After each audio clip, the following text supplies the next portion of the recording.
ಅನುಕ್ಷಿ ಮುಂದಿನ ಕಾರ್ಯಕ್ರಮವನ್ನು ಪ್ರೆಸೆಂಟ್ ಮಾಡಮ್ಮ. Next up, we have a message by Dr. Vijay Kumar Kamar, Tumkur, Karnataka, followed by message Ullavaru Shivalayava by Disha Channabasava, VSNA, Houston, and Dance of Ullavaru Shivalaya by Disha Channabasava, VSNA, Houston. Doctor Vijaya Kumar Kamar ಅವರು VSNA ಜೊತೆಯಲ್ಲಿ ಬಹಳಷ್ಟು ವರ್ಷಗಳಿಂದ ನಮ್ಮ ಜೊತೆ ಕೆಲಸ ಮಾಡ್ತಾ ಇದ್ದಾರೆ. ಅಲ್ಲದೆ ಭಾಳಷ್ಟು ಕಾರ್ಯಕ್ರಮಗಳಲ್ಲಿ ಜಡ್ಜ್ ಆಗಿ ಪಾರ್ಟಿಸಿಪೆಂಟ್ ಆಗಿ ಭಾಗವಹಿಸಿದ್ದಾರೆ. ಇವರಿಗೆ ಬಸವ ಧರ್ಮದ ಬಗ್ಗೆ, ಬಸವನ ಮೆಸೇಜ್ ಬಗ್ಗೆ ಇರುವಂತಹ ಒಂದು ಧನ್ಯತಾ ಭಾವ ಅವರ ಮಾತುಗಳಲ್ಲಿ ಕೇಳಿದ್ರೇ ನಮಗೆ ಅದರ ಅರ್ಥ ಆಗುವುದು.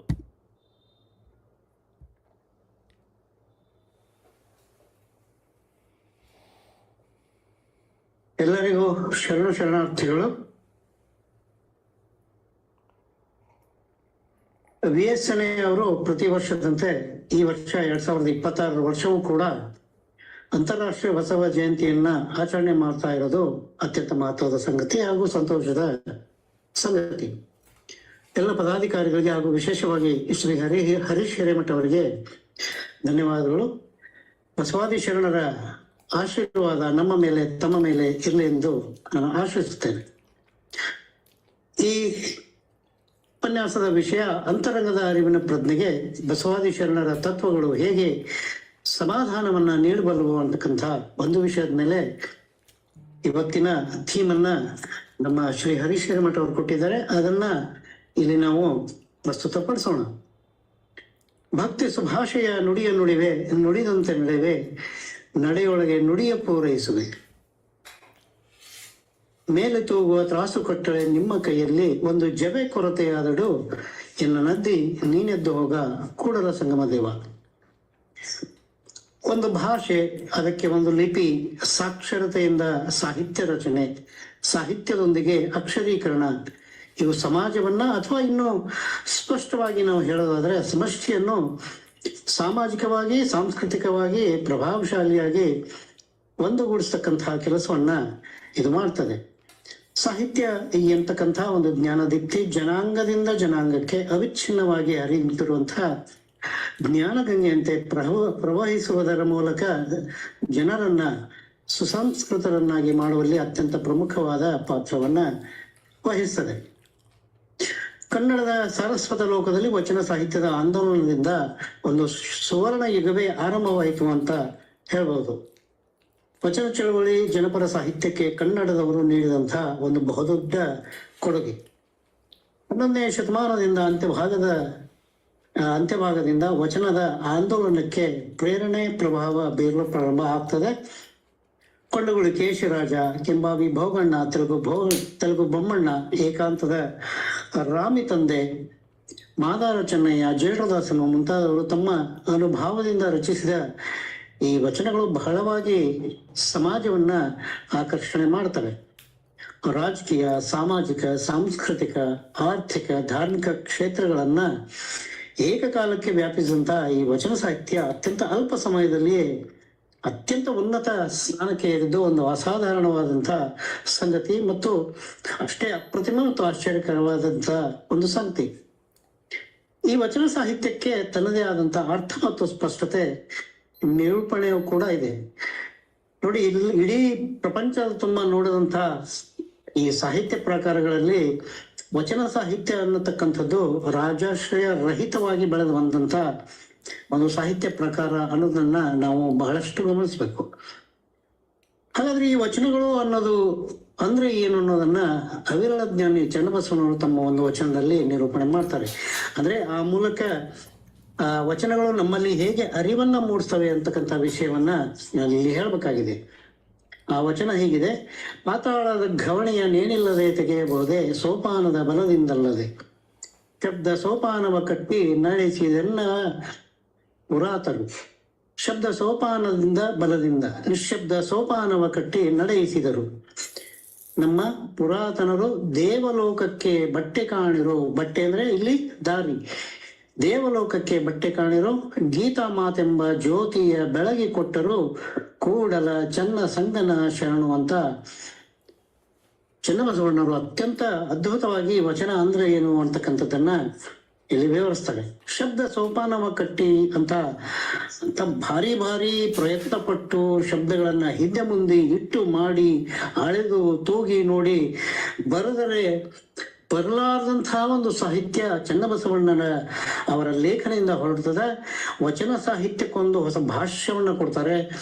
ಬಹಳ ಸೂಕ್ಷ್ಮ ಮತ್ತು ಸುಂದರವಾದ ಭಾಷ್ಯವನ್ನ ಚನ್ನಬಸವಣ್ಣವರು ಈ ವಚನದ ಮೂಲಕ ನಮಗೆ ಕಟ್ಕೊಡ್ತಾರೆ. ಅಂದ್ರೆ ದೇವಲೋಕಕ್ಕೆ ಬಟ್ಟೆ ಕಾಣಿರೋ, ಭಕ್ತರ ಮನದ ಮೈಲಿಗೆಯ ಕಳೆಯಲೆಂದು ಗೀತಾ ಮಾತೆಂಬ ಜ್ಯೋತಿಯ ಬೆಳಗಿ ಕೊಟ್ಟರು, ಕೂಡಲ ಸಂಗನ ಶರಣು. ಎಂತ ಅದ್ಭುತವಾದಂತ ಒಂದು ಪರಿಕಲ್ಪನೆಯನ್ನ ನಮ್ಮ ಮುಂದೆ ಬಿಚ್ಚಿಡ್ತಾರೆ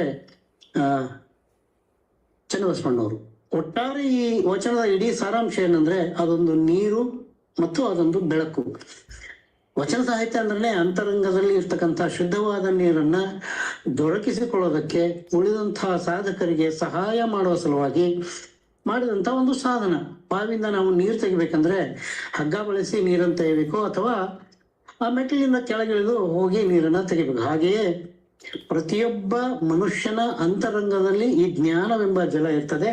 ಆ ಜಲವನ್ನ ತೆಗಿಬೇಕಾದ್ರೆ ನಮಗೆ ಶಬ್ದ ಸೋಪಾನದ ಅವಶ್ಯಕತೆ ಇದೆ ಅಂತಕ್ಕಂಥ ಒಂದು ಮಾತನ್ನ ಹೇಳಿ ಚನ್ನಬಸವಣ್ಣನವರು ಪ್ರತಿಯೊಬ್ಬ ಮಾನವನ ಮನದ ಮೈಲಿಗೆಯನ್ನ ಕಳೆಯುವಂತ ಸಾಹಿತ್ಯ ಅಂತ ಹೇಳ್ತಾರೆ. ಇದನ್ನ ಮಾತನ್ನ ನಾನು ಯಾಕೆ ಹೇಳಿದೆ ಅಂದ್ರೆ, ಇಂಥ ಪ್ರಕ್ಷುಬ್ಧ ವಾತಾವರಣದ ಸಂದರ್ಭದಲ್ಲಿ ನೆನಪಾದ ಕೂಡಲೇ ನಮ್ಗೆ ಮತ್ತೆ ಮತ್ತೆ ಗಿರೀಶ್ ಕಾರ್ನಾಡ್ ಅವರು ನೆನಪಾಗ್ತಾರೆ. ಅವರ ಒಂದು ಜನಜನಿತವಾದಂತಹ ಒಂದು ಮಾತು ಬಹಳಷ್ಟು ಜನ ಹೇಳ್ತಾರೆ. ನಾನಂತೂ ಅದನ್ನ ಪದೇ ಪದೇ ಹೇಳ್ತೇನೆ, ಯಾಕಂದ್ರೆ ನಮ್ಮ ಅಂತರಂಗದ ಅರಿವನ್ನ ಹೇಗೆ ಬಿಚ್ಚಿಡ್ತಾರೆ ಅಂತಕ್ಕಂಥ ವಿಷಯವನ್ನ ಗಿರೀಶ್ ಕಾರ್ನಾಡ್ ಅವರು ಹೇಳ್ತಾರೆ. ಅವರು ತಮ್ಮ ತಲೆದಂಡ ಅಂತಕ್ಕಂಥ ನಾಟಕದ ಲೇಖಕನ ನುಡಿಯಲ್ಲಿ ಬರೀತಾರೆ. ನೋಯುವ ಹಲ್ಲಿಗೆ ನಾಲಿಗೆ ಮತ್ತೆ ಮತ್ತೆ ಹೊರಡುವಂತೆ ಪ್ರತಿಯೊಬ್ಬ ಕನ್ನಡಿಗ ಮತ್ತೆ ಮತ್ತೆ 12ನೇ ಶತಮಾನದ ಬೆರಗುಗೊಳಿಸುವ ಪ್ರತಿಭೆಗೆ. ಅದ್ಭುತವಾದ ಶಬ್ದ ಪ್ರಯೋಗ ನೋಡಿ ಇಲ್ಲಿ. 12ನೇ ಶತಮಾನದ ಬೆರಗುಗೊಳಿಸುವ ಪ್ರತಿಭೆಗೆ, ಆ ಉತ್ಸಾಹಕ್ಕೆ, ಮೌಲಿಕ ಪ್ರಶ್ನೆಗಳನ್ನ ಕೇಳುವಂತ ಎದೆಗಾರಿಕೆಗೆ, ಇದು ನಮ್ಮ ಅಂತರಂಗವನ್ನ ಅಲಿಸುವಂತ ಒಂದು ಪ್ರಶ್ನೆ. 12ನೇ ಶತಮಾನದ ಬೆರಗುಗೊಳಿಸುವ ಪ್ರತಿಭೆಗೆ, ಆ ಉತ್ಸಾಹಕ್ಕೆ, ಮೌಲಿಕ ಪ್ರಶ್ನೆಗಳನ್ನ ಕೇಳುವ ಎದೆಗಾರಿಕೆಗೆ, ಗೆಲುವಿಗೆ, ನೋವಿಗೆ ಮರಳುವುದು ಮತ್ತು ಅದನ್ನು ಹೊಸ ಸಂದರ್ಭದಲ್ಲಿ ಅರ್ಥೈಸುವುದು, ಯತ್ನಿಸುವುದು ಅನಿವಾರ್ಯ. ಯಾಕೆ ನಮಗೆ ಈ ವಚನಗಳು ಪ್ರಸ್ತುತ ಆಗ್ತಾವ ಅನ್ನೋದಕ್ಕೆ ಈ ಒಂದು ಸಾಲುಗಳೇ ಸಾಕ್ಷಿ ಅಂತ ನನಗನ್ಸದೆ. ಅಂದ್ರೆ ಯಾವಾಗ ನಮ್ಮ ಮನಸ್ಸಿಗೆ ನೋವಾಗ್ತವೆಯೋ, ಇಲ್ಲಿ ಹಲ್ಲನ್ನ ಪ್ರಾತಿನಿಧಿಕವಾಗಿ ಒಂದು ರೂಪಕದ ಅರ್ಥದಲ್ಲಿ ಗಿರೀಶ್ ಕಾರ್ನಾಡ್ ಅವರು ಹೇಳ್ತಾರೆ. ನೋಡಿ, ಈ ಹಲ್ಲು ನೋವಾಗ್ತಿದ್ದಂಗೆ ನಮಗ್ ಗೊತ್ತಿಲ್ದಂಗೆನೆ ಅಥವಾ ಅಪ್ರಜ್ಞಾಪೂರ್ವಕವಾಗಿ ನಮ್ಮ ನಾಲಿಗೆ ಹಲ್ಲಿನ ಹತ್ರ ಹೋಗಿ, ಅಪ್ಪ ನಾನಿದ್ದೀನಿ, ಒಂದಿಷ್ಟು ಸಾಂತ್ವನ ಹೇಳ್ತೀನಿ, ನಾನಿದ್ದೀನಿ, ನಿನ್ನ ನೋವನ್ನ ಮಾಯಿಸ್ತೇನೆ ಅಂತ ಹೇಳಿ ಒಂದಷ್ಟು ಸಾಂತ್ವನ ಹೇಳ್ತದಲ್ಲ, ಹಾಗೆ ವಚನ ಸಾಹಿತ್ಯವೂ ಕೂಡ ನಮ್ಮ ಹತ್ರ ಹೋಗಿ ಬಂದು ಸಾಂತ್ವನ ಹೇಳ್ತದಲ್ಲ. ಯಾವ್ಯಾವ ಸಂದರ್ಭದಲ್ಲಿ ನಮ್ಮ ಮನಸ್ಸುಗಳಿಗೆ, ನಮ್ಮ ಸಮಾಜಕ್ಕೆ ನೋವಾಗ್ತದೆ ಅಂತ ಸಂದರ್ಭದಲ್ಲಿ ವಚನಗಳು ಕೂಡ ಒಂದು ರೀತಿಯ ಗುಲಾಮಿನ ರೀತಿಯಲ್ಲಿ ಕೆಲಸ ಮಾಡ್ತವೆ, ಮಾರ್ಗವನ್ನ ತೋರಿಸ್ತವೆ. ನೋವನ್ನ ಮಾಯಿಸ್ಲಿಕ್ಕೆ ಅಷ್ಟೇ ಅಲ್ಲ, ಮುಂದಿನ ಮುಂಗಾಣಿಕೆಯನ್ನು ಕೂಡ ಕೊಡ್ಲಿಕ್ಕೆ ಅನ್ನೋ ಅರ್ಥದಲ್ಲಿ ನಾವು ಈ ಮಾತುಗಳನ್ನ ಗಮನಿಸಬೇಕಾದ್ದು ಗಮನಾರ್ಹ. ನೋಡಿ, 12ನೇ ಶತಮಾನದ ವಚನ ಸಾಹಿತ್ಯ ಕೇವಲ ಭಕ್ತಿ ಮಾರ್ಗವಲ್ಲ, ಬದಲಾಗಿ ಮೌಢ್ಯ, ಲಿಂಗ ಮತ್ತು ಜಾತಿಯ ಅಸಮಾನತೆಯನ್ನ ಪ್ರಶ್ನಿಸಿದ ಮಹಾನ್ ವೈಚಾರಿಕ ಕ್ರಾಂತಿಯಾಗಿದೆ. ಬಸವಣ್ಣ, ಅಕ್ಕಮಹಾದೇವಿ, ಅಲ್ಲಂ ಪ್ರಭು ಮುಂತಾದ ಶರಣರು ಅನುಭವ ಮತ್ತು ಅರಿವಿನ ಆಧಾರದ ಮೇಲೆ ಈ ಸಮಾಜವನ್ನ ವಿಶ್ಲೇಷಣೆ ಮಾಡಿ ಆಚಾರವೇ ಲಿಂಗ ಅಂತ ಸಾರುವುದರ ಮೂಲಕ ಒಂದು ವೈಜ್ಞಾನಿಕ ಚಿಂತನೆ ಮತ್ತು ಮಾನವೀಯ ಮೌಲ್ಯಗಳನ್ನ ಅವರು ಪ್ರತಿಪಾದನೆ ಮಾಡ್ತಾರೆ. ಅಂದ್ರೆ ನಾವು ಈ ವಚನಗಳಿಂದ ನಮ್ಮಲ್ಲಿ ಅಳವಡಿಸಿಕೊಳ್ಬೇಕಾದಂತ ಮುಖ್ಯ ವೈಚಾರಿಕ ಅಂಶಗಳು ಅಂತಂದ್ರೆ ಮೂಢನಂಬಿಕೆಗಳ ವಿರೋಧ. ಇದು ವೆರಿ ವೆರಿ ವೆರಿ ಇಂಪಾರ್ಟೆಂಟ್. ಬಾಹ್ಯ ಆಚರಣೆ, ಮೂರ್ತಿ ಪೂಜೆಗಿಂತ ಅಥವಾ ಮೂಢನಂಬಿಕೆಗಳನ್ನ ಖಂಡಿಸಿ ಆಂತರಿಕ ಶುದ್ಧತೆ ಮತ್ತು ಅರಿವಿಗೆ ಒತ್ತನ್ನ ಈ ವಚನ ಸಾಹಿತ್ಯ ನೀಡ್ತದೆ. ಸಾಮಾಜಿಕ ಸಮಾನತೆಯನ್ನ ಬಿಂಬಿಸದೆ ಜಾತಿ ಭೇದವನ್ನ ತೀವ್ರವಾಗಿ ವಿರೋಧಿಸಿ ಕುಲವೊಂದೇ ಅಂತಕ್ಕಂಥ ಮಾತನ್ನ ಸಾರ್ತಾ ಸಮಾಜದಲ್ಲಿ ಸಮಾನತೆಯನ್ನ ಪ್ರತಿಪಾದನೆ ಮಾಡ್ತಾರೆ. ಇನ್ನ ಆಗ್ಲಿ ಹೇಳ್ದಂಗೆ ಲಿಂಗ ಸಮಾನತೆ ಕೂಡ ಇದರಲ್ಲಿ ಬರ್ತದೆ. ಮಹಿಳೆಯರ ಸಬಲೀಕರಣ ಮತ್ತು ಸ್ವಾತಂತ್ರ್ಯದ ಬುನಾದಿಯನ್ನ ಹಾಕಿ ಶರಣೆಯರು ನಿರ್ಭೀತಿಯಿಂದ ತಮ್ಮ ವಿಚಾರಗಳನ್ನ ತಮ್ಮ ವಚನಗಳ ಮೂಲಕ ವ್ಯಕ್ತ ಮಾಡ್ತಾರೆ. ಕಾಯಕ ಮತ್ತು ದಾಸೋಹ ತತ್ವ, this is very very profound tenets ಅಂತ ನನಗನ್ನಿಸ್ತದೆ. ಕಾಯಕವೇ ಕೈಲಾಸ ಎಂಬ ತತ್ವದ ಮೂಲಕ ಕೆಲಸವನ್ನ ಕೂಡ ಪೂಜೆ ಅಂತ ಮಾಡಿ ದೈವಿಕ ಶ್ರಮದ ಮಹತ್ವವನ್ನು ಕೂಡ ಇಲ್ಲಿ ವಚನಕಾರರು ತಿಳಿತಾರೆ. ಅನುಭವ ಮತ್ತು ಅರಿವು ಇದು ನಮ್ಮಲ್ಲಿ ಬರ್ಬೇಕಾದದ್ದು. ಬರೀ ಶಾಸ್ತ್ರಜ್ಞಾನಕ್ಕಿಂತ ಅನುಭವ ಮತ್ತು ಅರಿವು, ಅರಿವು ಅಂದ್ರೆ ನಾಲೆಡ್ಜ್, ಯು ಕ್ಯಾನ್ ಸೇ. ಅರಿವು ಮುಖ್ಯ ಅಂತ ಮನುಷ್ಯನು ತನ್ನ ವಿವೇಕದಿಂದ ಸತ್ಯವನ್ನ ಅರಿಯಬೇಕೆಂಬುದನ್ನ ಪ್ರತಿ ವಚನದ ಮೂಲಕ ನಮಗೆ ತಿಳಿದು ಬರ್ತದೆ. ಈಗ ಮೂಢನಂಬಿಕೆಯನ್ನ ಹೇಗೆ ನಮ್ಮ ವಚನಕಾರರು ತಮ್ಮ ವಚನಗಳ ಬಿಂಬಿಸಿದ್ರು ಅಂತ ಅಂದ್ರೆ ಬಾಹ್ಯ ಆಚರಣೆ, ಮೂರ್ತಿ ಪೂಜೆ ಮತ್ತು ಮೂಢನಂಬಿಕೆಗಳನ್ನ ಖಂಡಿಸ್ತಾರೆ. ಎಲ್ಲಕ್ಕಿಂತ ಹೆಚ್ಚಾಗಿ ಆಂತರಿಕ ಶುದ್ಧತೆ ಅರಿವಿಗೆ ಒತ್ತನ್ನ ನೀಡ್ತಾರೆ. ಶೋಷಣೆಯ ವಿರುದ್ಧ ಒಂದು ಚಳುವಳಿಯನ್ನೇ ಸಾರ್ತಾರೆ ವಚನಕಾರರು. ಶ್ರೇಣಿಕ್ಕಿಂತ ಸಮಾಜದಲ್ಲಿದ್ದಂತಹ ಮೂಢನಂಬಿಕೆಗಳನ್ನ ಮಾಡುವ ಶೋಷಣೆ ಇಲ್ಲಿ ಬಹುಮುಖ್ಯ ಪಾತ್ರವನ್ನ ಈ ಕ್ರಾಂತಿಯ ಮೂಲಕ ವಹಿಸ್ತದೆ. ಮೊದಲೇ ಪ್ರತಿಭಟನೆಯೇ ಈ ಮೂರ್ತಿ ಪೂಜೆ. ಶ್ರವಣ ಗೋಲ್ಗಿರಿಯ ಗುಲ್ಲಾಳೇಶ್ವರ ಒಂದು ವಚನ ಅತ್ಯಂತ ಸಮರ್ಥವಾಗಿ ಇದನ್ನ ಚಿತ್ರಣವನ್ನ ಮಾಡ್ತದೆ. ಕಲ್ಲು ಲಿಂಗವೆಲ್ಲ ಉಳಿಯ ಮನೆಯಲ್ಲಿ ಒಡೆಯಿತ್ತು, ಮರ ದೇವರೆಲ್ಲ ಉರಿಯಲ್ಲಿ ಬೆಂದಿತ್ತು, ಮಣ್ಣು ದೇವರೆಲ್ಲ ನೀರಿನ ಕೊನೆಯಲ್ಲಿ ಕದಡಿತ್ತು, ಇಂತಿವನೆಲ್ಲವ ನರಿವ ಚಿತ್ತ ದೇವರಲ್ಲ, ಕರಣಂಗಳ ಮೊತ್ತದೊಳಗಾಗಿ ಸತ್ವಗೆಟ್ಟಿತ್ತು, ಇಂತಿವ ಕಳೆದುಳಿದ ವಸ್ತು ವಿಪ್ಪಡೆ ಯಾವುದೆಂದಡೆ, ಕಂಡವರೊಳಗೆ ಕೈ ಕೊಂಡಾಡದೆ ಕೊಂಡ ವ್ರತದಲ್ಲಿ ಮತ್ತೊಂದ ನೊಡಗೂಡಿ ಬೆರೆಯದೆ, ವಿಶ್ವಾಸ ಗ್ರಹಿಸಿನಿಂದಲ್ಲಿ ಆ ನಿಜಲಿಂಗವಲ್ಲದೆ ಮತ್ತೊಂದು ಪೆರತನರಿಯದೆ ನಿಂದಾತನೇ ಸರ್ವಾಂಗಲಿಂಗಿ ವೀರ ಬೀರೇಶ್ವರ ಲಿಂಗದೊಳಗಾದ ಶರಣ ಅಂತಕ್ಕಂಥ ಮಾತನ್ನ ಈ ವಚನ ಅತ್ಯಂತ ಪ್ರಬುದ್ಧವಾಗಿ ಬಹಿರಂಗದ ಸಾಕಾರ ಮೂರ್ತಿ ಪೂಜೆಗಿಂತ ನಿರಾಕಾರ ಸ್ವರೂಪವಾದ ಅಂತರಂಗದ ಅರಿವೇ ನಿಜವಾದ ದೇವರು ಅಂತಕ್ಕಂಥ ತತ್ವ ಸಿದ್ಧಾಂತವನ್ನ ಇಲ್ಲಿ ಗುಲ್ಲಾಳೇಶ್ವರರು ನಮ್ಗೆ ಈ ವಚನದ ಮೂಲಕ ಕಟ್ಕೊಡ್ತಾರೆ. ಭೌತಿಕ ವಸ್ತುಗಳಾದ ಕಲ್ಲು, ಮರ, ಮಣ್ಣುಗಳಲ್ಲಿ ದೈವತ್ವವನ್ನ ಹುಡುಕುವುದಕ್ಕೆ ಬದಲಾಗಿ ಕಾಯಕದ ಮೂಲಕ ಸತ್ಯದ ಅರಿವನ್ನ ಇದು ನಿರೂಪಣೆಯನ್ನ ಮಾಡ್ತದೆ. ಈ ಭೌತಿಕ ವಸ್ತುಗಳಿಂದ ಮಾಡಿದ ಈ ವಿಗ್ರಹಗಳನ್ನ ಪೂಜಿಸೋದು ಪುರಾತನರ ಕಾಲದಿಂದನೂ ನಮ್ಗೆ ಅಸ್ತಿತ್ವದಲ್ಲಿ ಬಂದಿದೆ. ಕಲ್ಲು, ಮಣ್ಣು, ಮರ, ಲೋಹ ಇತ್ಯಾದಿಗಳನ್ನ ಬಳಸಿ ತಯಾರಿಸಿದ ಆಕೃತಿಗೆ ಪ್ರಾಣ ಪ್ರತಿಷ್ಠೆಯನ್ನ ಮಾಡಿ ದೇವರೆಂಬ ಸ್ಥಾನವನ್ನು ಕೊಟ್ಟು ಪೂಜಿಸ್ತಾ ಬಂದಿದ್ದಾರೆ. ಈ ಮೂರ್ತಿ ಪೂಜೆ ಅಂತಕ್ಕಂಥದ್ದು ಇದು ಟೆಕ್ಸ್ಟ್ ಕಲ್ಚರ್ ಅಂದ್ರೆ ಕಟ್ಟಲ್ಪಟ್ಟಿದ್ದು, ಅಂದ್ರೆ ಬರೆದಿರ್ತಕ್ಕಂಥ ಒಂದು ಅಜ್ಞಾನ. ಆದ್ರೆ ನೋಡಿ, ನಮ್ಮ ಜನಪದರ ಸಂಸ್ಕೃತಿ ಅಥವಾ ವಚನಕಾರರ ಸಂಸ್ಕೃತಿ ಏನಂದ್ರೆ ಅದು ಲಿವಿಂಗ್ ಕಲ್ಚರ್. ಇಲ್ಲಿ ಯಾವುದೂ ಸ್ಥಿರ ಇಲ್ಲ. ಅಂದ್ರೆ ದೇವರ ಅನ್ನೋದು ನಮ್ಮಲ್ಲಿ ಪರ್ಮನೆಂಟ್ ಅಲ್ಲ. ಪ್ರತಿಯೊಬ್ಬರ ಅಂತರಂಗದ ಅರಿವಿನ ದೇವರು ವಿಭಿನ್ನ ಆಯಾಮದ ಪೂಜೆಯನ್ನ ಬಯಸ್ತದೆ. ಜನಪದ ಸಂಸ್ಕೃತಿಯ ಅಥವಾ ವಚನಕಾರರ ಸಂಸ್ಕೃತಿಯ ಈ ಲಿವಿಂಗ್ ಕಲ್ಚರ್ ಅನ್ನ ಹಿನ್ನೆಲೆಯಲ್ಲಿ ಕಟ್ಟಿಕೊಂಡ ಬಸವಾದಿ ಶರಣರು ಬಹಿರಂಗದ ಮೂರ್ತಿ ಪೂಜೆಯನ್ನ ಖಂಡನೆ ಮಾಡ್ತಾ ಇಷ್ಟಲಿಂಗ ಪೂಜೆ ಅಥವಾ ಏಕದೇವೋಪಾಸನೆಯನ್ನ ಆಚರಿಸ್ತಾ ಬರ್ತಾರೆ. ಹಾಗಾಗಿ ಈ ಮಾನವ ನಿರ್ಮಿತ ಟೆಕ್ಸ್ಟ್ ಕಲ್ಚರ್ನ ದೇವತೆಗಳನ್ನ ಈ ವಚನದಲ್ಲಿ ಶರಣ ವೀರಗುಲ್ಲಾಳೇಶ್ವರರು ಪ್ರಶ್ನೆ ಮಾಡ್ತಾರೆ. ಇಂದಿಗೂ ಭೌತಿಕ ವಸ್ತುಗಳನ್ನ ದೇವರನ್ನ ನಂಬಿ ಪೂಜಿಸ್ತಾ ಬಂದಿದ್ದಾರೆ ಅಂತಕ್ಕಂಥ ಮಾತು ಇದ್ರೂ ಕೂಡ ಮಾನವ ನಿರ್ಮಿತ ವಸ್ತುಗಳೇ ದೇವರಾದ ಪರಿ ಹೇಗೆ ಅಂತಕ್ಕಂಥದ್ದನ್ನ ಇಲ್ಲಿ ಪ್ರಶ್ನೆಯಾಗಿಯೇ ಉಳಿದಿದೆ ಅಂತಕ್ಕಂಥದ್ದು ಇಂದಿಗೂ ಕೂಡ ನಮಗೆ ಅರಿಯಲಾರದ ಒಂದು ಸಂಗತಿ. ಒಟ್ಟಾರೆಯಾಗಿ ವಚನಗಳು ಮೂಢನಂಬಿಕೆಯ ಬದಲು ವೈಚಾರಿಕತೆ, ಶೋಷಣೆಯ ಬದಲು ಸಮಾನತೆ, ಅಜ್ಞಾನದ ಬದಲು ಅರಿವನ್ನು ಬಿತ್ತಿದ ಇಂದಿಗೂ ಪ್ರಸ್ತುತವಾಗಿರುವಂತಹ ಸಾಹಿತ್ಯವಾಗಿ ಈ ತತ್ವ ಸಿದ್ಧಾಂತವನ್ನು ನಮ್ಮ ಅಂತರಂಗದ ಅರಿವಿನ ಪ್ರಕಾಶವನ್ನ ಬಿತ್ತಲು ಸಹಾಯ ಆಗ್ತದೆ ಅಂತಕ್ಕಂಥದ್ದು ನಾನು ಪರಿಭಾವಿಸ್ತೇನೆ. ಇನ್ನ ಎರಡನೆಯ ತತ್ವ ಸಿದ್ಧಾಂತ ಅಂದ್ರೆ ಸಾಮಾಜಿಕ ಸಮಾನತೆ. ಇವರೆಲ್ಲ ವಚನಕಾರರೆಲ್ಲ ಜಾತಿ ಭೇದವನ್ನ ತೀವ್ರವಾಗಿ ವಿರೋಧಿಸಿ ಕುಲವೊಂದೇ ಎಂದು ಸಾರುವ ಮೂಲಕ ಸಮಾಜದಲ್ಲಿ ಸಮಾನತೆಯನ್ನ ಬಿತ್ತಾರೆ. ನಾನು ಬಹಳಷ್ಟು ಸಾರಿ ಈ ಕ್ರಾಂತಿ ಅಂತಕ್ಕಂಥ ಶಬ್ದವನ್ನ ಬಳಸ್ತೇನೆ. ಅಂದ್ರೆ ಕ್ರಾಂತಿಯ ಬಗ್ಗೆ ನಮಗೆ ಇತ್ತೀಚಿನ ದಿನಗಳಲ್ಲಿ ನಮ್ಮ ಸ್ಟೂಡೆಂಟ್ಸ್ಗಳಲ್ಲಾಗ್ಲಿ, ಇತ್ತೀಚಿನ ದಿನಗಳ ಮನುಷ್ಯರಲ್ಲಾಗ್ಲಿ ಚಿತ್ರ ವಿಚಿತ್ರವಾದಂತಹ ಪರಿಕಲ್ಪನೆ ಇದಾವೆ. ಕ್ರಾಂತಿ ಅಂದ್ರೆ ಇವತ್ತು ಒದರಾಡೋದು, ನಾಳೆ ಪ್ರತಿಭಟನೆ ಮಾಡೋದು, ನಾಡ್ದೆ ಅದರ ಪ್ರತಿಫಲ ಬರಬೇಕು ಅಂತ ನಿರೀಕ್ಷೆ ಮಾಡೋದೇನೆ ಕ್ರಾಂತಿ ಅಲ್ಲ. ಕ್ರಾಂತಿಯ ಪರಿಕಲ್ಪನೆ ಅಂದ್ರೆ ಅದು ಇಷ್ಟೊಂದು ಸೀಮಿತವಾದ ಒಂದು ಪರಿಧಿಯಲ್ಲಿ ಅದು ಟೆಕ್ಸ್ಟ್ ಆಗಿರೋದಿಲ್ಲ ಅಂತ ಬಹಳಷ್ಟು ಜನ ಥಿಂಕರ್ಸ್ ಹೇಳ್ತಾರೆ. ನಿಜವಾದ ಕ್ರಾಂತಿ ಅನ್ನೋದು ಎಲ್ಲ ಸ್ಥಾವರಗಳನ್ನ, ನಿಂತು ನೀರಿದಂತಹ ಎಲ್ಲ ತತ್ವ ಸಿದ್ಧಾಂತಗಳನ್ನ ಕೆಣಕುತ್ತಾ ಸಾಕ್ತಾನೆ ಹೋಗ್ತದೆ. ಅದಕ್ಕೆ ಅಂತ್ಯ ಅನ್ನೋದೇ ಇಲ್ಲ.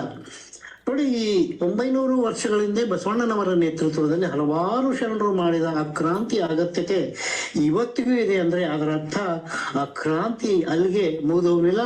ಅದರ ಎಲ್ಲ ನಿರ್ಧಾಂತಗಳು, ಸಿದ್ಧಾಂತಗಳು, ಪರಿಣಾಮಗಳು ಅವತ್ತೇನೆ ಬಂದು ಹೋಗಿಲ್ಲ. ಆ ಕ್ರಾಂತಿಯ ಬೀಜಗಳು ಎಲ್ಲ ಕಾಲಕ್ಕೂ ಸಲ್ಲುವಂತಹ ಸಿದ್ಧಾಂತಗಳು ಇದಾವೆ ಅನ್ನೋದನ್ನ ನಾವು ಬಹಳ ಮಹತ್ವವಾಗಿ ಗಮನಿಸಬೇಕಾಗ್ತದೆ. ಆ ಕ್ರಾಂತಿ ಜೀವಂತ ಇರೋದಕ್ಕೇನೆ ನಾವು ಮತ್ತೆ ಮತ್ತೆ ಈ ವಿಷಯಗಳನ್ನ ಚರ್ಚೆ ಮಾಡ್ತಾ ಇದೀವಿ ಅಂತಕ್ಕಂಥದ್ದನ್ನ ನಾವು ಗಮನಿಸ್ಬೇಕು. ನಮಗೆ ಇವತ್ತು ಪ್ರಸ್ತುತ ಯಾಕಂದ್ರೆ ಇವತ್ತಿನ ಕಾಲಕ್ಕೆ ಬೇಕಾಗ್ತಂತ ನಮ್ಮ ಅಂತರಂಗದ ಅರಿವನ್ನ ಬೆಳಕು ಮಾಡತಕ್ಕಂಥ ಎಲ್ಲ ಮೌಲ್ಯಗಳನ್ನ ವಚನ ಸಾಹಿತ್ಯ ಅಥವಾ ಶರಣ ಸಾಹಿತ್ಯ ಅಥವಾ ಶರಣ ಕ್ರಾಂತಿ ಅಥವಾ ಬಸವಣ್ಣನರ ವಚನಗಳು, ಶರಣರ ವಚನಗಳು ನಮ್ಮ ಕಟ್ಟಿಕೊಡೋದ್ರಿಂದ ಅವು ನಮಗೆ ಇವತ್ತಿಗೂ ಪ್ರಸ್ತುತ ಆಗ್ತವೆ. ಇದು ಕ್ರಾಂತಿಯ ನಿಜವಾದ ಪರಿಕಲ್ಪನೆ. ಅಂದ್ರೆ ಕಾಲದ ನಿರಂತರತೆಯ ಜೊತೆಗೆ ಸಾಕ್ತಾ ಒಂದು ಬೆಳಕನ್ನ ಕೊಡೋದು, ಒಂದು ಸ್ಥಗಿತತೆಯನ್ನ ಚಲನಶೀಲಗೊಳಿಸುವುದು, ಎಲ್ಲವನ್ನೂ ಮಾಡ್ತಾ ಇರೋದೇ ಒಂದು ಕ್ರಾಂತಿ. ಗಿರೀಶ್ ಕಾರ್ನಾಡ್ ಅವರು ಮತ್ತೆ ಒಂದು ಮಾತನ್ನ ಹೇಳ್ತಾರೆ. ನಿಜವಾದ ಕ್ರಾಂತಿ ಕೊನೆ ಇಲ್ಲದ ಪ್ರಕ್ರಿಯೆ ಆಗಿರೋದ್ರಿಂದ ಅದರ ಪರಿಣಾಮಗಳು ಬಹು ದೂರಗಾಮಿ ಆಗಿರೋದ್ರಿಂದ ಸೋಲು ಅಥವಾ ಗೆಲುವು ಇದು ಒಂದು ಅವಸ್ಥೆಯನ್ನ ಮಾತ್ರ ಸೂಚಿಸ್ತವೆ ಅಂತಕ್ಕಂಥ ಮಾತನ್ನ ಹೇಳ್ತಾರೆ. ಗಿರೀಶ್ ಕಾರ್ನಾಡ್ ಅವರು ಇನ್ನೂ ಒಂದು ಬಸವಣ್ಣನವರು ಕುರಿತು ಒಂದು ಮಾತನ್ನ ಹೇಳ್ತಾರೆ. ತಾನು ಹುಟ್ಟು ಹಾಕಿದ ಕ್ರಾಂತಿ ಒಂದಿಲ್ಲೊಂದು ದಿನ ಯಶಸ್ವಿ ಆಗ್ತದೆ ಅಂತಕ್ಕಂಥ ಒಂದು ನಂಬಿಕೆ ಬಸವಣ್ಣನವರಿಗೆ ಇತ್ತು ಅಂತಕ್ಕಂಥ ಮಾತನ್ನ ಗಿರೀಶ್ ಕಾರ್ನಾಡ್ ಅವರು ಹೇಳ್ತಾರೆ. ಈ ನಂಬಿಕೆ ಅನ್ನೋದು ಬಹಳ ಬಹಳ ಬಹಳ ದೊಡ್ಡದಾದಂತ ವಿಚಾರ. ನಮ್ಮ ಮುಂದಿನ ದಿನಮಾನಗಳಲ್ಲಿ ಎಂದಾದ್ರೂ ಒಂದು ದಿನ ಯಶಸ್ವಿ ಆಗ್ತದೆ ಅನ್ನುವಂತ ಒಂದು ದೊಡ್ಡ ನಂಬಿಕೆ, ಒಂದು ದೊಡ್ಡ ಭರವಸೆಯನ್ನ ಬಸವಣ್ಣನವರು ಹೊಂದಿದ್ರು ಅಂತಕ್ಕಂಥ ಮಾತನ್ನ ಇಲ್ಲಿ ನಾವು ಗಮನಿಸ್ಬೇಕು. ಒಂದು ದಿನ ಈ ವರ್ಣಾಶ್ರಮ ಧರ್ಮ, ಈ ಜಾತಿ ವ್ಯವಸ್ಥೆ ಇವೆಲ್ಲ ಅಳಿದು ಹೋಗ್ತವೆ ಎಂಬ ಗಟ್ಟಿಯಾದ ವಿಶ್ವಾಸ ಬಸವಣ್ಣನ ಅವರದು ಆಗಿತ್ತು ಅಂತ ಅವ್ರು ಹೇಳ್ತಾರೆ. ಆ ವಿಶ್ವಾಸನೇ ಇವತ್ತಿನವರೆಗೂ ಆ ಶರಣರ ಕ್ರಾಂತಿಯನ್ನ ಮುನ್ನಡೆಸ್ಕೊಂಡು ಬರ್ತಾ ಇದೆ. ಇವತ್ತು ನಾವು ಮತ್ತೆ ಮತ್ತೆ ಆ ವಿಷಯವನ್ನ ಪ್ರಸ್ತಾಪಿಸುವುದರ ಹಿಂದಿರುವ ಆ ಕ್ರಾಂತಿಯ ನಿರಂತರತೆ ಅನ್ನೋದನ್ನ ನಾವಿಲ್ಲಿ ಗಮನಿಸ್ಬೇಕು.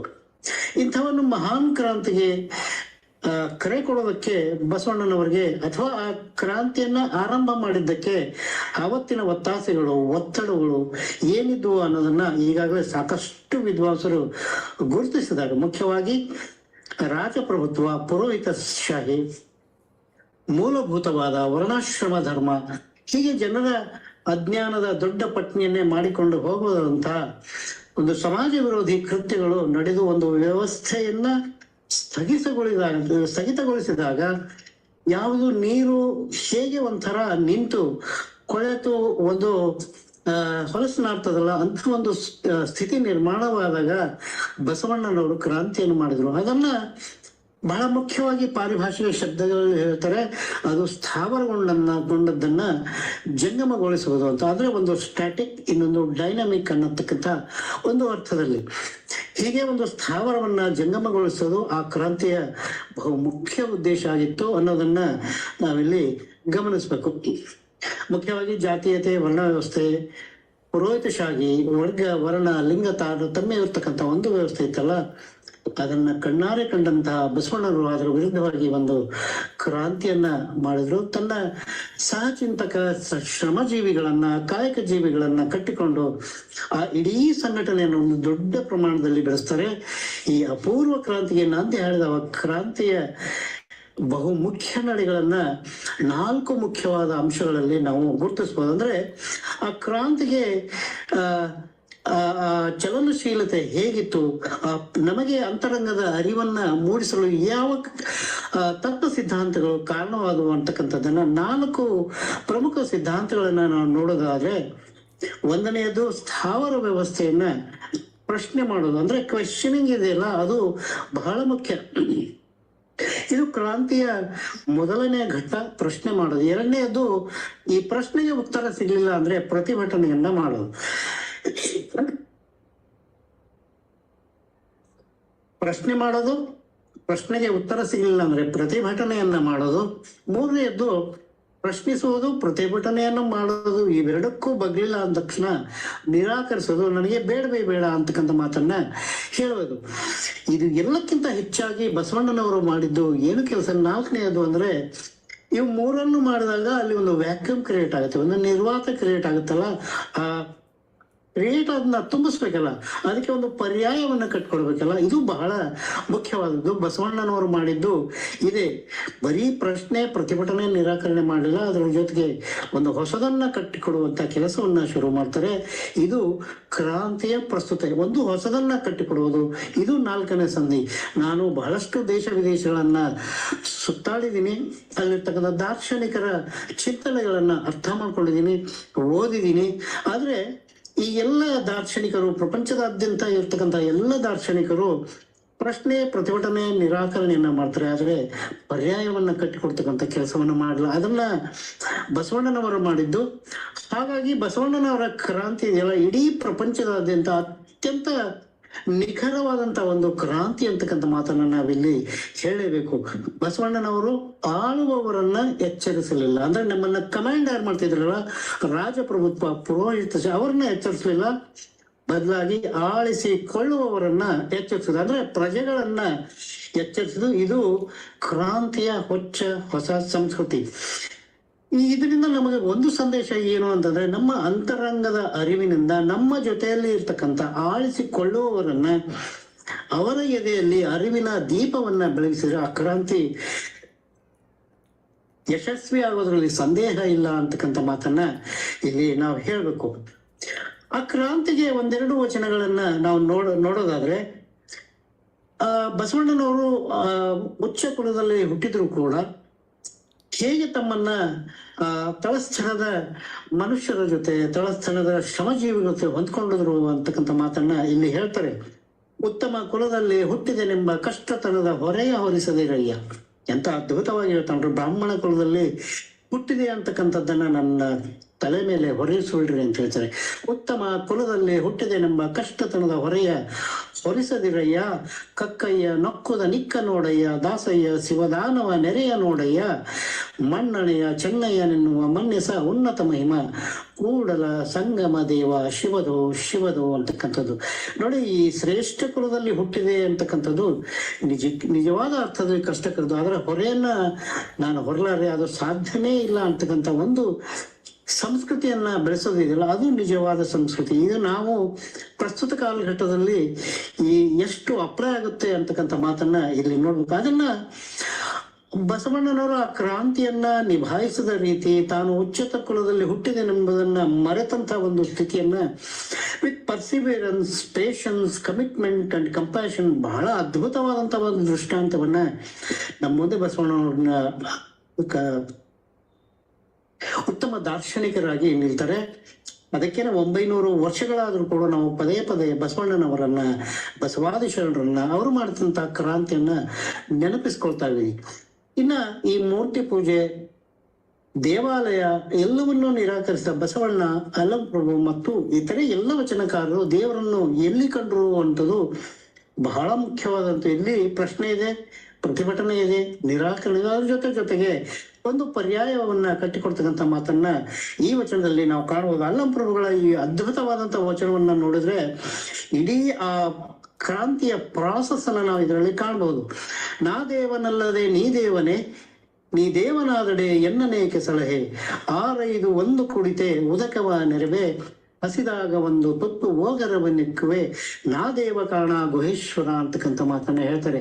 ಅಂದ್ರೆ ಒಂದು ಮೂರ್ತಿಯ ಎದುರಿಗೆ, ಒಂದು ದೇವರ ಮೂರ್ತಿಯ ಎದುರಿಗೆ ನಿಂತು ನಾ ದೇವನಲ್ಲದೆ ನೀ ದೇವನೇ ಅಂತಕ್ಕಂಥ ಪ್ರಶ್ನೆಯನ್ನ ಕೇಳ್ತಾರೆ. ಅಂದ್ರೆ ನೀವು ಇಡೀ ವಚನ ಸಾಹಿತ್ಯದಲ್ಲಿ 35,000 ವಚನಗಳಲ್ಲಿ ಸರಿಸುಮಾರು 5,000 to 6,000 ವಚನಗಳಲ್ಲಿ ಪ್ರಶ್ನಾರ್ಥಕ ಚಿಹ್ನೆಗಳಿದ್ದಾವೆ.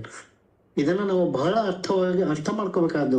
ಗಿರೀಶ್ ಕಾರ್ನಾಡ್ ಅವರು ಹೇಳಿದ್ರೆ, ಪ್ರಶ್ನೆಯನ್ನ ಕೇಳುವಂತ ಆ ಎದೆಗಾರಿಕೆ ಇತ್ತಲ್ಲ ವಚನಕಾರರು, ಅದನ್ನ ನಮ್ಮ ಅಂತರಂಗದಲ್ಲಿ ಅಳವಡಿಸ್ಕೋಬೇಕು. ಅಂದ್ರೆ ವಚನ ಕ್ರಾಂತಿಯ 4 ಹಂತಗಳು ಹೇಗೆ ಬಂದವು ಅನ್ನೋದು. ಮೊದಲೇ ಪ್ರಶ್ನೆ, ನಾ ದೇವನಲ್ಲದೆ ನೀ ದೇವನೇ, ನೀ ದೇವನಾದಡೆ ಎನ್ನನೇಕೆ ಸಲಹೆ.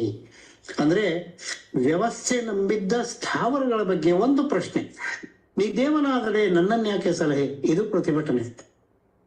ನೀ ದೇವನಲ್ಲದೆ ನಾ ದೇವನೇ ಅಂತಕ್ಕಂಥದ್ದು ಪ್ರಶ್ನೆ. ನನ್ನನ್ನು ಯಾಕೆ ಸಲಹುತ್ತಿಲ್ಲ ಅಂತಕ್ಕಂಥದ್ದು ಒಂದು ಪ್ರತಿಭಟನೆ. 6 ಕುಡಿತೆ ಒಂದು ಉದಕವ ನೆರವೆ. ಯಾರಾದ್ರೂ ನೀರಿಸಿ ಬಂದ್ರೆ ನಾನು ಒಂದು ಗುಟುಕು ನೀರು ಕೊಡ್ತೇನೆ, ಹಸಿದಾಗ ಒಂದು ತುತ್ತು ಓಗರವನ್ನಿಟ್ಟು ಒಂದು ತುತ್ತು ಅನ್ನನಾದ್ರೂ ಕೊಡ್ತೇನೆ. ಹಾಗಾಗಿ ನಾ ದೇವ ಕಾರಣ ಗುಹೇಶ್ವರ, ಇದು ಪರ್ಯಾಯ. ಇಲ್ಲಿ ಗುಹೇಶ್ವರ ಅಂತ ಅಲ್ಲಮ ಪ್ರಭುಗಳು ಒಂದು ಪ್ರತಿಮೆಯನ್ನು ಇಟ್ಕೊಂಡು ಇಡೀ ಸಮಸ್ತ ಮಾನವ ಕುಲವನ್ನ ಹೇಳ್ತಾರಲ್ಲ, ಅದು ಪರ್ಯಾಯ. ಅಂದ್ರೆ ಮನುಷ್ಯರಲ್ಲಿ ದೈವತ್ವವನ್ನು ಕಂಡಂಥದ್ದು ಒಂದು ಪರ್ಯಾಯ. ಇದನ್ನ ನಮ್ಮ ಈಗಿನ ಜನರೇಷನ್ ಜನಗಳು ಬಹಳಷ್ಟು ಅರ್ಥ ಮಾಡಿಕೊಳ್ತಕ್ಕಂಥ ಒಂದು ವಿಷಯ. ಅಂದ್ರೆ ಮಾನವರಲ್ಲಿ ದೈವ ಪ್ರಜ್ಞೆಯನ್ನ, ದೈವತ್ವವನ್ನು ಕಾಣೋದಿಲ್ಲ, ಇದು ಪರ್ಯಾಯ. ನೋಡಿ, ಈ ಕರೋನಾ ಟೈಮಲ್ಲಿ ಬಹಳಷ್ಟು ಜನ ಸತ್ರು, ಆದ್ರೆ ಒಬ್ಬ ಕಲ್ಲಿನ ದೇವರಾದ್ರು ಎದ್ದು ಬಂದು ರಕ್ಷಣೆ ಮಾಡಲಿಲ್ಲ, ಯಾರಿಗೂ ಒಂದು ತುತ್ತು ಅನ್ನ ಕೊಡ್ಲಿಲ್ಲ, ಒಂದು ಗುಟುಕು ನೀರನ್ನೂ ಸಹ ಕೊಡ್ಲಿಲ್ಲ. ಕೊನೆಗೆ ಮನುಷ್ಯತ್ವ ಉಳ್ಳಂತಹ ಕೋಟಿ ಹೃದಯ ಇರುವಂತಹ ಮನುಷ್ಯರು ದಾನ ಮಾಡಿದ್ರು. ಎಷ್ಟೋ ಜನ ವೈದ್ಯರು ಬದುಕನ್ನ ಉಳಿಸ್ತಾರೆ. ಇದನ್ನೆಲ್ಲರೂ ಮಾಡಿದ್ದು ಮನುಷ್ಯರೇ ಹೊರತು ಆ ಕಲ್ಲಿನ ಮೂರ್ತಿಗಳಲ್ಲ, ಮರದ ಮೂರ್ತಿಗಳಲ್ಲ, ಲೋಹದ ಮೂರ್ತಿಗಳಲ್ಲ, ಮಣ್ಣಿನ ಮೂರ್ತಿಗಳಲ್ಲ. ಇದು ನೋಡಿ, ಮನುಷ್ಯರಲ್ಲಿ ದೈವತ್ವ ಇದೆ ಅನ್ನೋದನ್ನ ತೋರಿಸಿಕೊಟ್ಟವರು ವಚನಕಾರರು. ಇದನ್ನ ನಮ್ಮ ಅಂತರಂಗದ ಅರಿವಿನಲ್ಲಿ ಇದನ್ನ ಶಾಶ್ವತವಾಗಿ ಅಳವಡಿಸ್ಕೊಳ್ಬೇಕನ್ನೋದು. ದೇವರ ಬದಲಾಗಿ ಮನುಷ್ಯರಲ್ಲಿ ಆ ದೇವತ್ವವನ್ನು ಜಾಗೃತಗೊಳಿಸಿ ಕೊಡ್ತಾರಲ್ಲ, ಇದು ಇಡೀ ವಚನ ಸಾಹಿತ್ಯದ ಒಂದು ಪ್ರೋಸೆಸ್ ಆಗಿರೋದು. ಅಂದ್ರೆ ಮನುಷ್ಯರಲ್ಲಿ ದೇವತ್ವ ಇದೆ ಅಂತಕ್ಕಂಥದನ್ನ ತೋರಿಸಿಕೊಟ್ಟರು ವಚನಕಾರರು. ಇದು ಪರ್ಯಾಯ. ದೇವರುಗಳಿಗೆ ಬದಲಾಗಿ ಮನುಷ್ಯರಲ್ಲಿ ದೇವತ್ವವನ್ನು ಕಾಣ್ರಪ್ಪ ಅಂತ ಹೇಳ್ತಾರಲ್ಲ, ಇದು ಒಂದು ಪರ್ಯಾಯವನ್ನು ಕಟ್ಟಿಕೊಟ್ಟಂತ ಒಂದು ಪ್ರೋಸೆಸ್. ನಮ್ಮ ಕಲ್ಯಾಣದ ಕ್ರಾಂತಿ, ವಚನಕಾರರ ಕ್ರಾಂತಿ, ಬಸವಾದಿ ಶರಣರ ಕ್ರಾಂತಿ ಅಂತಕ್ಕಂಥದ್ದನ್ನ ನಮ್ಮ ಹೃದಯಾಂತರದಲ್ಲಿ ಅಳವಡಿಸಿಕೊಂಡು ಅಂತರಂಗದ ಅರಿವನ್ನ ಪ್ರಜ್ವಲಿಸುವಂತೆ ಮಾಡ್ಕೊಳ್ಳೋದಿಲ್ಲ, ಅದು ಬಸವಾದಿ ಶರಣರ ಒಂದು ಪ್ರೋಸೆಸ್ ಅಂತಕ್ಕಂಥದ್ದು. ಇನ್ನ ಬಸವಣ್ಣವರ ವೈಯಕ್ತಿಕ ಜೀವನದಲ್ಲಿ ನಾವು ಕಾಣೋದಾದ್ರೆ, ಅವರ ಜನಿವಾರ ಅಥವಾ ಉಪನಯನದ ಒಂದು ಸನ್ನಿವೇಶನ್ನ ನೀವು ಕಾಣ್ಬೋದು. ಬಸವಣ್ಣನವರಿಗೆ ಜನಿವಾರ ಹಾಕಕ್ ಬಂದಾಗ, ನನಗೆ ಜನಿವಾರವನ್ನ ಹಾಕ್ತೀನಿ, ನಮ್ಮ ಅಕ್ಕಂಗೆಲ್ಲಿ ಜನಿವಾರ ಅಂತಕ್ಕಂಥದ್ದನ್ನ ನೇರವಾಗಿ ಪ್ರಶ್ನೆ ಮಾಡ್ತಾರೆ.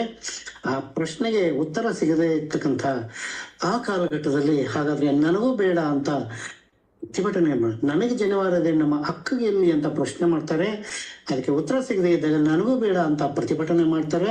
ಇಷ್ಟೆಲ್ಲ ಆದ್ಮೇಲೂ ಅವರು ಒತ್ತಾಯ ಮಾಡಿದಾಗ ನನಗೆ ಬೇಡವೇ ಬೇಡ ನಿರಾಕರಣೆಯನ್ನ ಮಾಡಿ ಆ 8 ವರ್ಷದ ಬಾಲಕ ಕೂಡಲ ಸಂಗಮಕ್ಕೆ ಹೋಗ್ತಾನಲ್ಲ, ಪ್ರಶ್ನೆ, ಪ್ರತಿಭಟನೆ, ನಿರಾಕರಣೆ. ಹಾಗಾದ್ರೆ ಬಸವಣ್ಣನವ್ರು ಇದಿಷ್ಟೇ ಮಾಡಿದ್ರ? ಇಲ್ಲ.